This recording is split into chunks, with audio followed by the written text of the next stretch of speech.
All right, hey folks, today we are going to dig into the piano. Now, this isn't a family of instruments, but it is a very important instrument that we should all be aware of and know kind of a little bit more about. So, the piano did not begin as the piano that we all know today. The piano started off in several different variations, and we're going to go through the history of the instrument. We're going to go through how it came to be the instrument that it is today, the people who were important in doing all of that and everything like that. So we're going to get started here. This might be a little bit of a longer presentation, but it's worth it. So just stick with me, okay, folks? So the pre-piano, the first instrument that was similar to the clavichord similar to the piano is called the clavichord. It was invented somewhere in the neighborhood of the 14th century and was more popular a couple centuries later, so a few hundred years later, in about the years 15 to 1700. The clavichord is played almost identical to the piano. It's got keys, it's got strings, things like that. But rather than being struck by a hammer, the strings are struck by a small metal blade called a tangent. If you think of like a flathead screwdriver, that's basically what a tangent looks like. It is not sharp. It's not an actual like knife blade or anything like that. It is a basically like a screwdriver. So when you press the key, the tangent moves upward. This is a simple machine. It's just a lever system. So when you push down one end of the key, the other end goes up. The tangent strikes the string and produces the sound. Now, if you hit this harder, dynamics means that you can play it louder or softer. So if you hit the key harder, it's obviously going to strike the string a little bit more powerfully, and that's going to create a louder sound. If you press it a little bit more gently, you're going to get a softer sort of sound. Unlike the piano, though, since it is just a simple machine, it's a lever. If you push it down and you hold it, the tangent stays against the string, which does not allow the string to vibrate, which therefore does not allow the sound to be produced. So you're going to get this kind of like noise by hitting the string and holding it. So most of the things that the clavichord plays are a little bit on the shorter side. You're moving a bit more to cause those notes to be able to ring out rather than just stop immediately. So the clavichord looks like this. You'll notice a few things about it. Number one, the keys are inverted from what most of us kind of think of the piano looking like. This is a design choice. It doesn't make a difference. It's not like it plays any different. There's no difference in the order of the notes or anything like that. It is simply that they used black keys and white keys in opposite places of the piano. That's just kind of what happened. So you've got a decorative top right here. Most of the time, these instruments were owned by people who were a little bit more on the wealthy side and were able to display these and have them be pieces of art along with instruments that you play. So you've got the levers here. You can kind of see those going through there. The strings attached to the tuning posts over here, and you've got that F hole, like we talked about with the string instruments, that allows it to resonate. So as you push down one of these, the tangents are up here near this kind of felt piece right here. You can see them. And that's what causes the string to vibrate by pushing that down and hitting the tangent against the key. So the video I've got for us here is a clavichord piece. Now you'll notice that the keys here are wood colored, wood textured, and the black keys up on top are just a little bit of a darker stain. Again, design choice doesn't make a difference. All of the stuff that you see here, these are tangents, along with the covers for the strings and things like that. So you'll hear the difference in the sound between clavichord and what we think of as the piano. So we're going to listen to this real quick.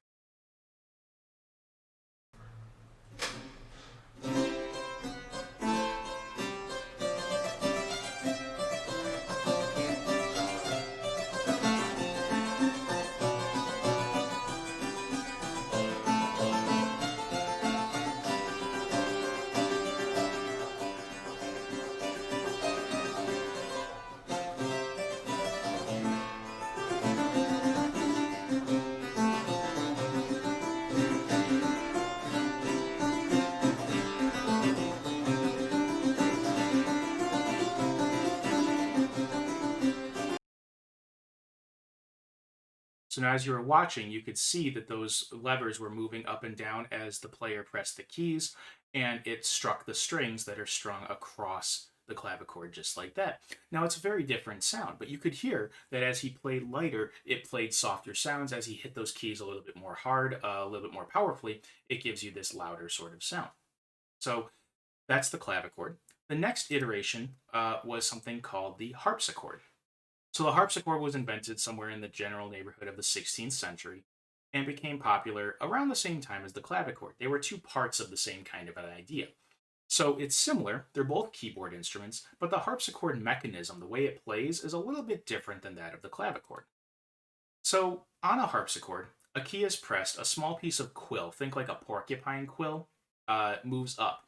It's called a plectrum. Now, for those of us guitar players, your guitar pick, the actual name, the technical name for that is plectrum. So we still use that term today, even though most of us just call it a guitar pick. So the plectrum is going to move upward and strike the string. So the mechanism of this is a little bit more of a complex machine. It's not quite as simple as the clavichord was. The clavichord is just a lever. This one has a little bit more mechanical stuff going on in it. So it plucks the string and allows that string to ring. Now the cool part about this is that as it plucks it, it goes up above it and stays there, meaning that it's not going to do that. When it comes back down, the plectrum shifts to the side so it misses the string entirely. And what that does is it allows the string to ring a little bit more, so that way when you press it, it gets a little bit of a long sort of sound. It's capable of playing long notes. The big downside, though, is that the harpsichord doesn't really do dynamics all that well. When you hit the key, the plectrum will pluck the string at just about the same speed each time. Now, you can get a little teeny tiny bit of this if you go really, really, really gentle, but 99% of the time, you're not going to get dynamics with it. You're really just going to get the sound of the harpsichord. So, let's take a look. This is a very fancy harpsichord. Okay, you got all the gold leaf on it. You've got all the designs and things with this very beautiful scene painted in the background, thing like that. And this one is oriented a little bit different than that of the clavichord. So the big thing about these was that the instrument was meant to be played a little bit more publicly. Clavichords were mostly home instruments. They were played when people wanted entertainment. The harpsichord was played a little bit more for public performances. Now, yes, people did own these. Again, the more wealthy people who could afford the instrument makers to produce these for them. However, when you play in concert, if you're playing a clavichord, you're going to get very, very soft sounds. It's not loud enough. And back in the day, they didn't have microphones. So you couldn't really have the clavichord get mic'd up or anything like that because they just simply didn't exist. So the harpsichord kind of helped out with that by making it a larger instrument with a bigger sort of sound, which we're going to hear right now. So this is what a harpsichord sounds like. And again, key choice doesn't make a difference, just the way that it's produced.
So one thing you are going to notice here, and I know that you've seen it already, is the second layer of key stuff right here.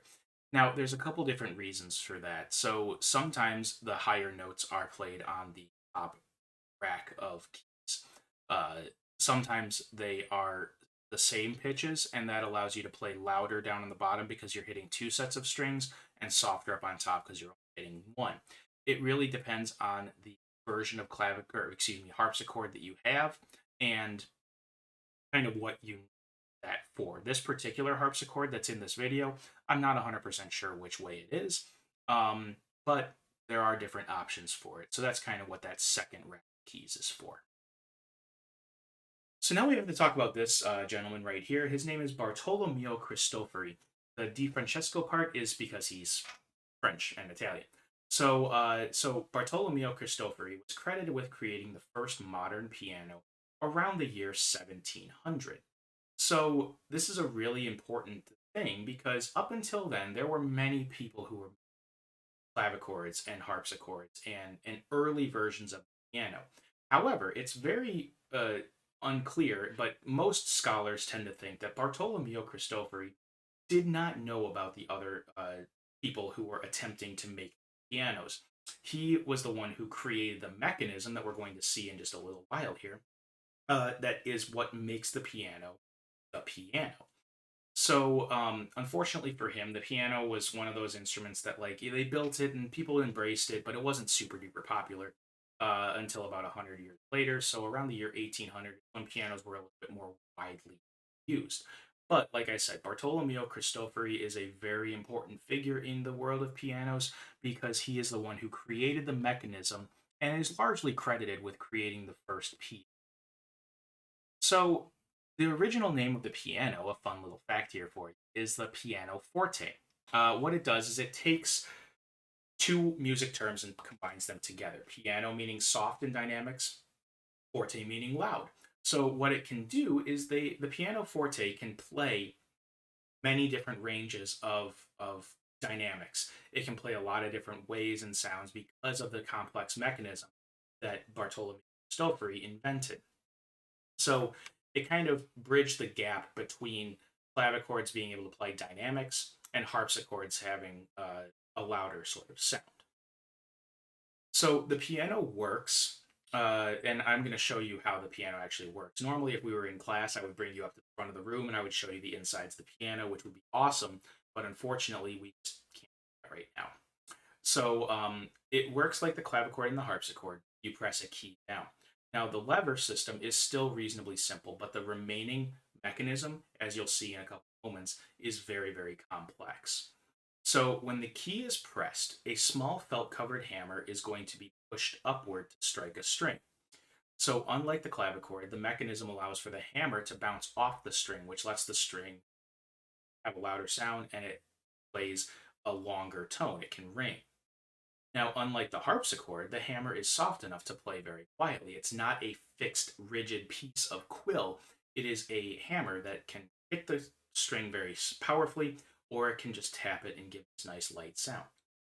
There's a big improvement here. It should say 2 to 3 strings per note. The lower pitches use one string. However, the middle and high pitches will use between 2 and 3 strings. What this does is it allows for a bit of a louder sound, a more full sound, because rather than having one string playing, you're having two, which does allow, like I said, for a louder sound on the instrument.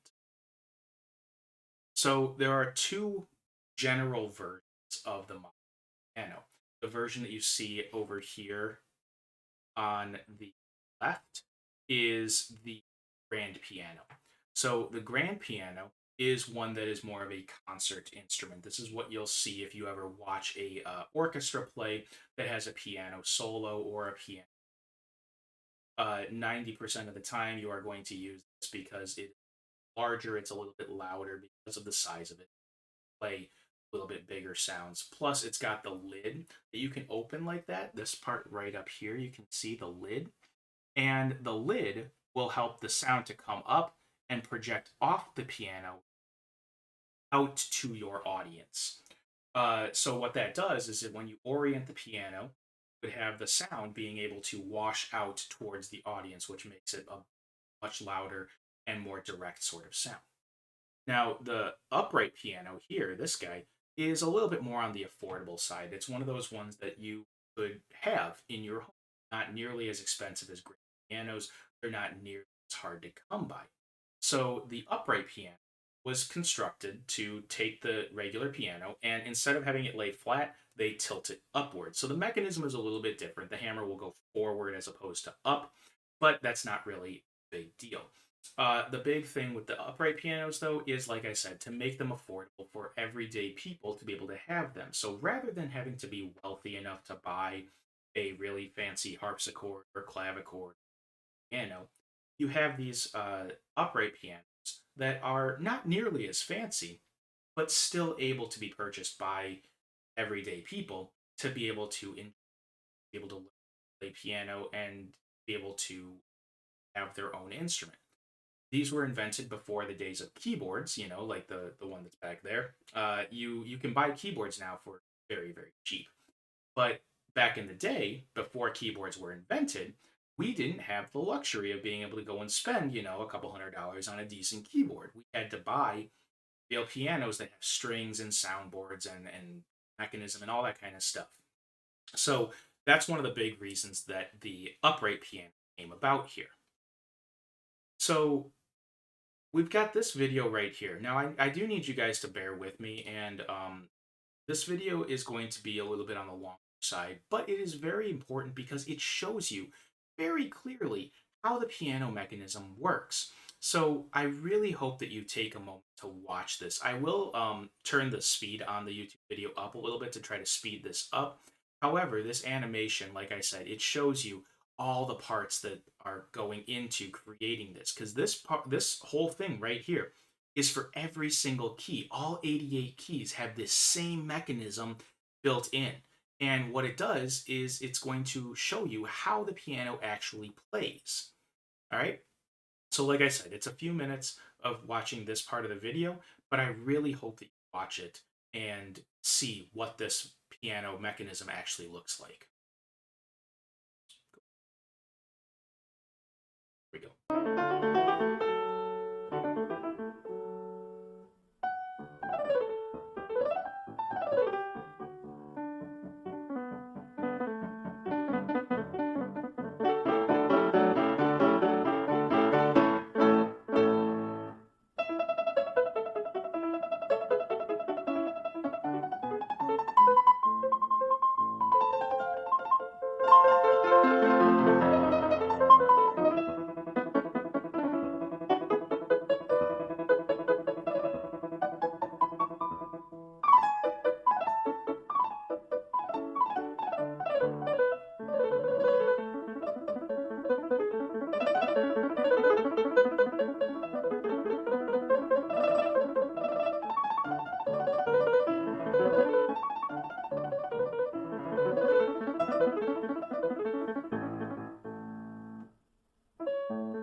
So as you can see, you have all of these different parts that are working together in this really complex system to get everything to work. Now, there's one part that I didn't talk about. It's called the damper, which is this part right here that you saw in that video. And what the damper does is it stops the string from ringing. So when you push the key down, the damper will lift up and it will let the string ring. Now, when you drop that back down, the damper has felt on it. These two, like, kind of off-white pieces that you see right here are felt-covered little pieces, and they stop that string from ringing. Because if you don't stop a string from ringing, it will eventually stop because the energy in that string runs. However, it will still ring, and it won't stop when you want it to. It'll just wait until the stop. So the damper allows you to stop that sound so that you can play very short notes. If you just tap the keys nice and light and quick, you are going to get very short notes on the piano, and that's what causes those short notes, because otherwise they would just ring until they stop naturally. So the damper helps with that. All the other pieces that are connected in here will help to make the mechanism work, like the hammer going up and then being able to rest on that part right there, the repeating lever and that. So all of these pieces are connected to one another. They work well together, and that's what causes the piano to work the way that it does. So now that we have a little bit of an idea of what the piano, how the insides of it work, we're going to hear what it actually sounds like.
So as you were watching that, hopefully you see and hear how all those pieces work together to produce the characteristic piano sound.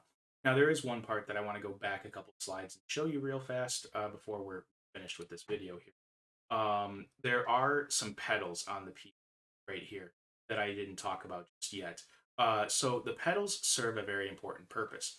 The pedal that is on the right hand side is called a sustain pedal. And what that does is it picks all the dampers up and holds them up there as long as you're pushing that pedal down. So even if you play short notes, they will ring. They will continue to play until you release that pedal. The middle pedal is where you can actually lock the sustain pedal down. So that's where you push it down, you can move it to the side, and it will continue to stay there. So you don't have to have your foot on at the end of the time. The third pedal, the pedal on the left hand side here, is called the damper pedal, and what that does is it will keep the dampers down. So you even if you push it, it's going to bring the damper back down, which is going to cause you to play these very staccato, very short notes. So all of those pedals have a function. Most of the time, you're going to see people playing with the pedal that's on the right, that sustain pedal, letting those notes ring out. However, there are instances where people need to play the middle pedal and lock the sustain pedal down, or to play those staccato notes that dampen. All right. So hopefully this was something that you enjoyed hearing about. We are going to have just a couple of questions today because I realize that this video is alongside. Just a couple quick questions of self-check, and then make sure you check out for today. As always, reach out if you have any questions, and please have a great day.